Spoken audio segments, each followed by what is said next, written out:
So, in the previous lecture, we discussed about multi-electron atoms, where any particular electron finds itself in the potential of the nucleus, positively charged nucleus, and the rest of the electrons. So, it is no more a Coulomb force, it is no more a Coulomb potential, but then this whole complicated potential can be equivalently represented by some kind of an average central potential. And if you take that approach, then you still have that Schrodinger equation with a central potential minus h cross square by 2m del square. This is the kinetic energy part, kinetic energy operator we call it, and then this equivalent central potential, and this is equal to E psi. And the only difference from hydrogenic kind of levels is that now energy depends on N as well as L. So, you have those states 1s, 2s, then 2p energy is different from 2s energy, it depends on L, and then 3s and all those things, 4s, 3d, 3p, all those things. And then we talked about aggregation of atoms, as in the case of a gas or in the case of a vapor, where you have identical atoms. For each atom, the energy levels for the electron is given by this equation, is given by these energy levels.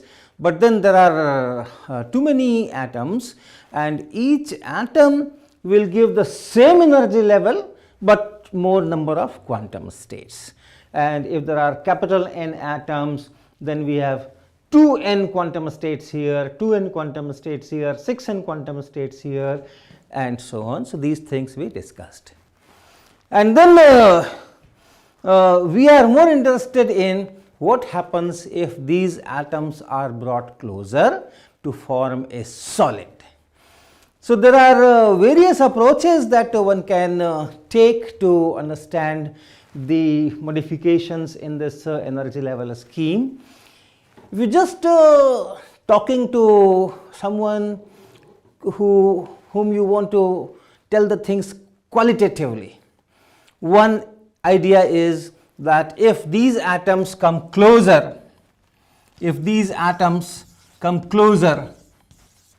like this, then an electron not only sees the potential of its own nucleus and the rest of electrons in that atom, it also interacts with the other nuclei and the other electrons. And therefore, this potential energy, that interaction is no more given by this kind of central potential, and therefore, the energy level has to be changed. And since you have large number of atoms, the environment of an electron here in this vicinity, an electron in some other vicinity, all those things may not be identical, and therefore, for some of the quantum states the energy may go up, and for some of the quantum states the energy may go down.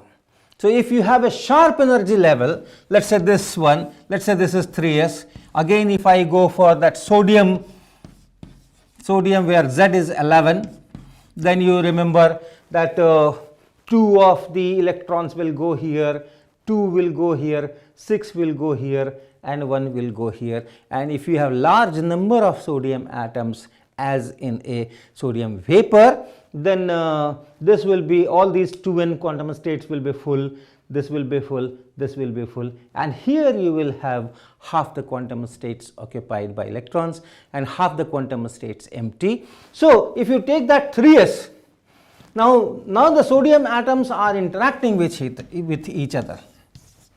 It is making a solid, a crystalline solid with some kind of a crystal structure. So, all these interactions have changed the energy level. So, all those 2n quantum states which were here, for some of them energy is going up, for some of them energy is going down, and therefore, so these 2n quantum states will have now these energies, different energies. And this whole energy difference here or energy range here can still be in electron volts. Okay, this can still be in electron volts, few electron volts. So that's the kind of typical energies. Remember, for hydrogen atom it was minus 13.6 electron volt, and then minus 10.2 electron volts, and so on. So that's the kind of scale for energy in atoms and molecules and solids. So this can still be in electron volts, few electron volts, but the number of quantum states here could be some 10 to the power 23 or so. If you take 1 mole for sodium, this will be some 23 grams. So if you take 1 mole, you have Avogadro number 6 into 10 power 23 atoms. So capital N is that. So these many quantum states in few electron volts. So the average separation between the consecutive quantum states energies will be hardly 10 to the power minus 22, 23 electron volts. 10 power minus 22 electron volts, and therefore this will just appear as a continuous band of energies.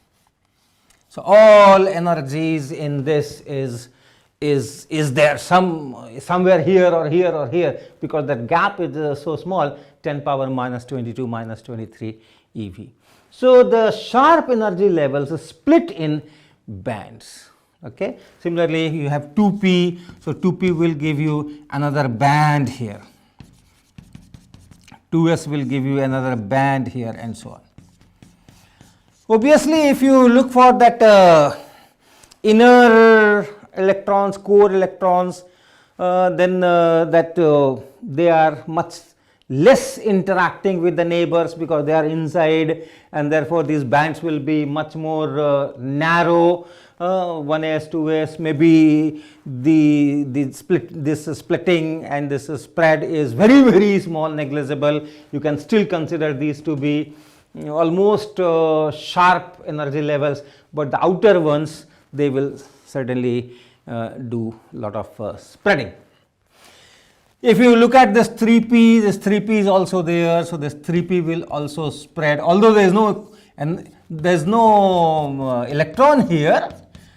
Normally there is no electron here in 3p for sodium, but then the energy levels are there, the quantum states are there, and because of this interaction, because of this change in potential energy, this will also spread out. So this is one way qualitative understanding.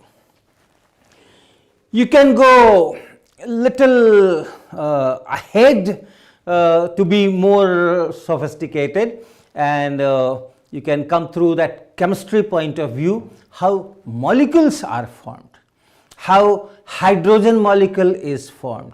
Two atoms coming close to each other, what happens to the energy levels? So one can start with molecules, the two atoms coming close to, and then generalize it to capital N atoms coming close to each other.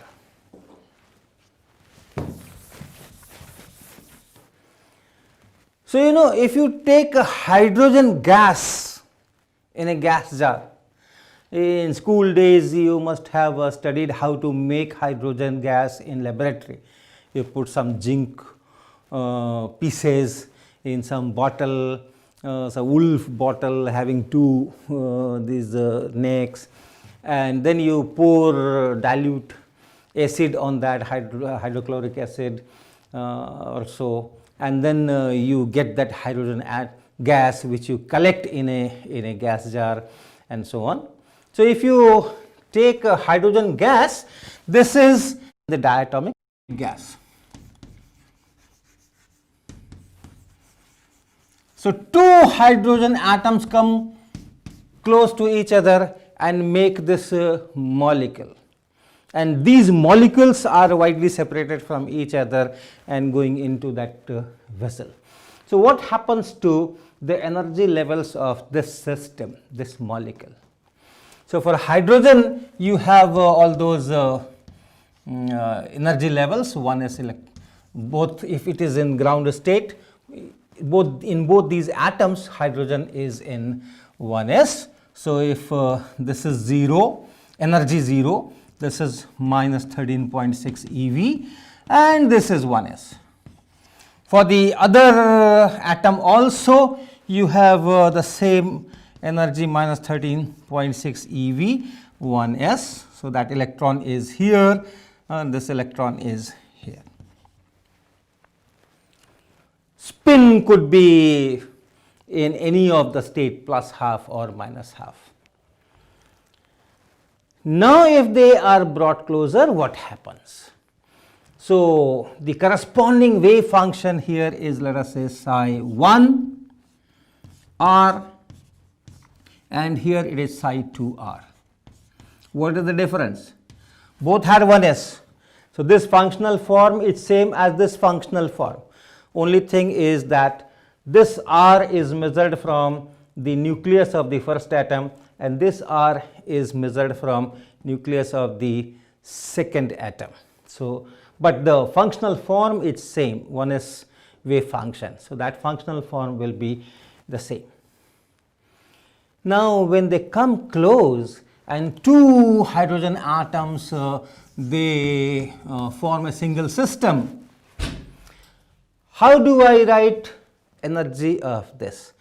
So there are mathematical procedures to solve the Schrodinger equation in this particular case, and exact solution could be very, very difficult, but then there are methods to get almost very nice results, and one is called what is LCAO. This is known as linear combination of atomic orbital.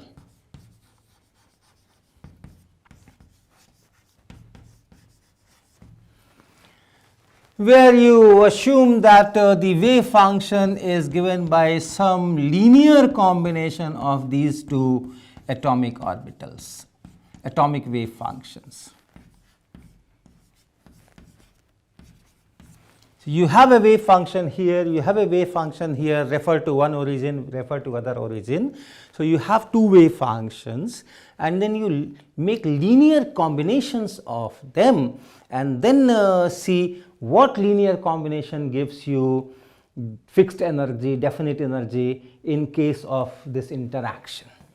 So now this interaction is different, potential energy is different, slightly different from the earlier one. So use this wave function and then use Schrodinger equation and then do the mathematics to get what is this C1, what is this C2. And people find that if you do all these things, if the original energy is this E naught, original energy is E naught for each atom minus 13.6 eV, you get for this interaction two possible energies, E naught plus delta and E naught minus delta. And for this one you have one kind of combination, which sometimes people say sigma star or so. So okay, how do I write? So this is one kind of combination, let me call it A, and this, for this you have another kind of combination, let me call it B. This psi A turns out to be 1 over square root of 2, and then you have this psi 1 r and minus psi 2 r, and the psi B turns out to be 1 over root 2 and then psi 1 r and plus psi 2 r. Okay. So this kind of combinations give you definite energies, and those definite energies are one up and one down. So here if you plot in this diagram, one energy goes up, so this was identical energy, then one energy goes up, one energy goes down. This is that psi b, and I have written B for bonding. And for this the wave function is psi a, and this A is for anti-bonding.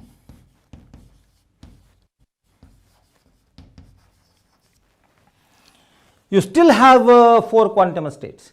You had 4 quantum states.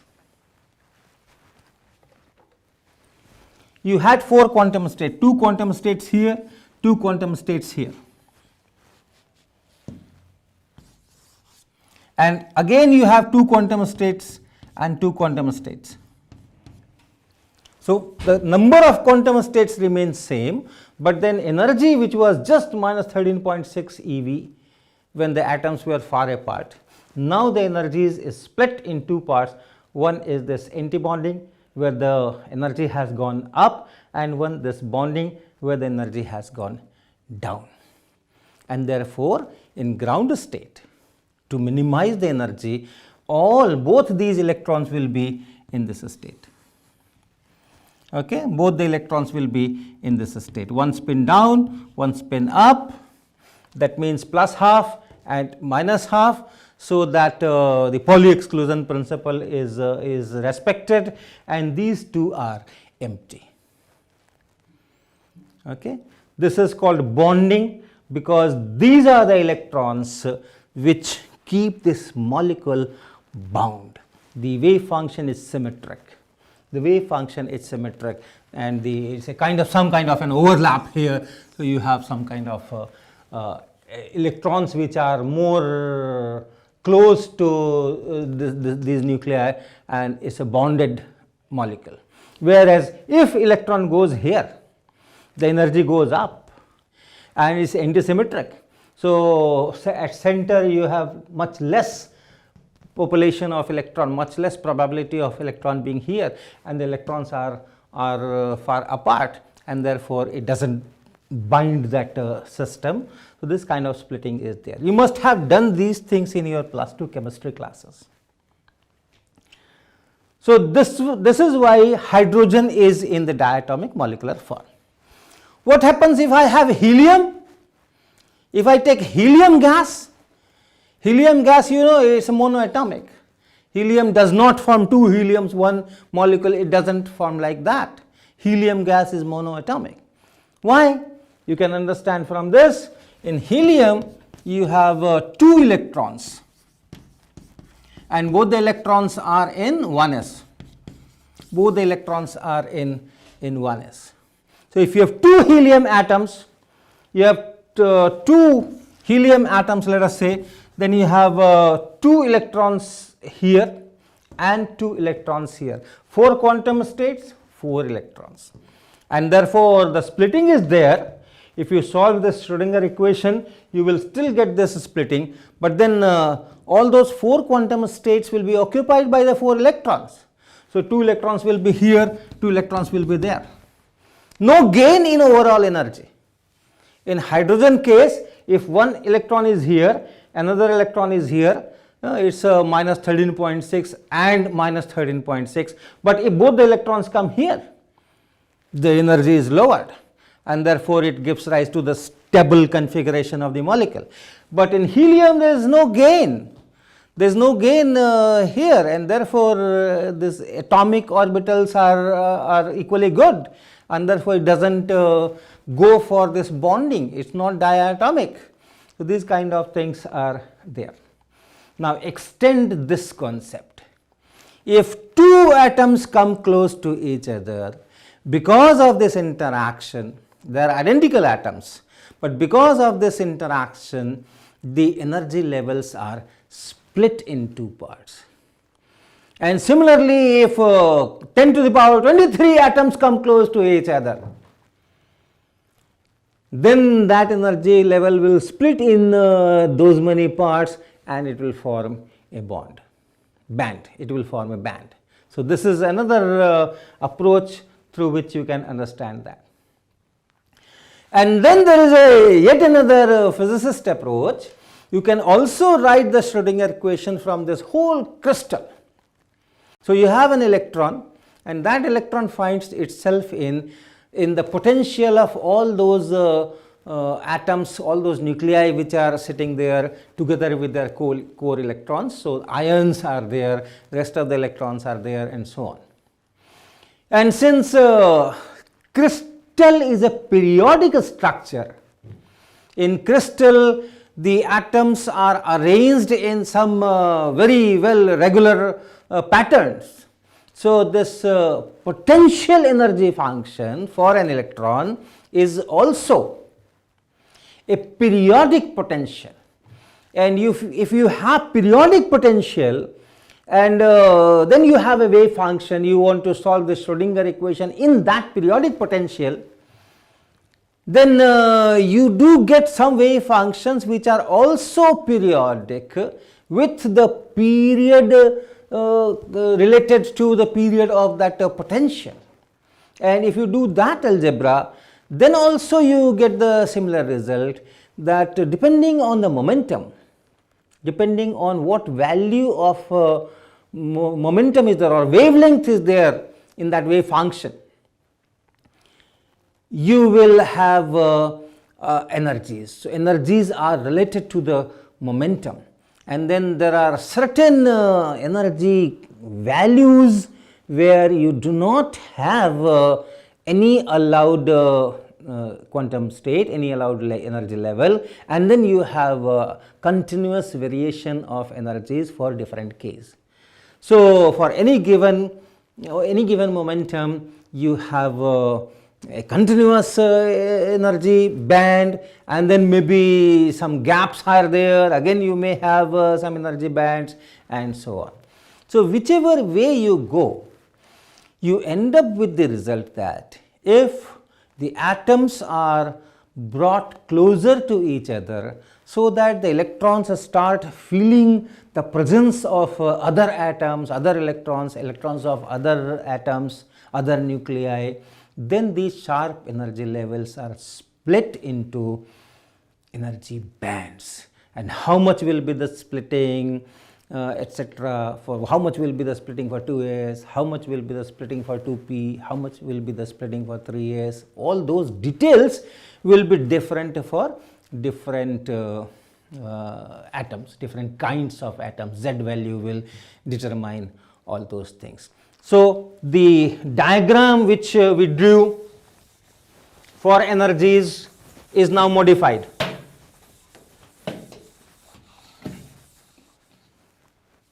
So, in solids, the energy levels, when they are split and they form bands, you may have this kind of structure. Suppose this is your lowest energy level, which has hardly spread, and then you have more levels corresponding to those inner cores, which are again very slightly broadened. But then you may have bands, energy bands. These are all energies that I am showing here, energy going this way. So, all these energies are allowed here. So, this band is this much only, this is this much only. Then as you go up, the bands are more spread out. Nothing in this direction, okay, nothing in this direction. It is only one dimensional diagram. So, energy is just energy, and one can count the levels, number of levels, number of quantum states, and so on. So, this is how it can be. Now, that means if I look for energies, we have these gaps, and then we have these allowed energies. Initially also we had gaps. Initially when the atoms were far apart, then also we had sharp energy levels, and all these were gaps, So, either this energy is allowed, or this energy is allowed, or this energy is allowed, or this energy is allowed, and so on. But now the gaps are still there, but then this allowed thing, which was a sharp level here, is now a range. All these energies are allowed. You have quantum states with these energies almost continuously distributed. Here also almost continuously distributed. Okay, so that is the kind of structure. This is at a certain interatomic separation. At room temperature, let us say, where we do lot of our work, this solid has a certain interatomic separation, some kind of a lattice structure, some kind of a lattice parameters are there, A, B, C, alpha, beta, gamma and all that. So, with that this kind of thing will result. Okay. If that separation is a little bit disturbed, thermal expansion or anything, then this diagram will widely vary. It can vary. Okay. So, this is the kind of thing. So, now we have enough preparation and we can discuss why certain material are electrically conducting, why certain materials are insulators, and why some materials are semiconductor, which is the focus of all this course. So, all these properties of different materials can be discussed in terms of this band diagram. So, that we will be doing in our next lecture.